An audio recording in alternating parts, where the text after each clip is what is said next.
Good morning guys.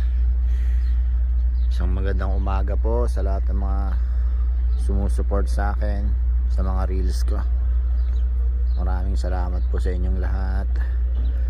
Andito po tayo ngayon sa Plum. Balik-balik na naman tayo dito guys. Share ko lang sa inyo guys yung kagandahan ng Plum, Norway.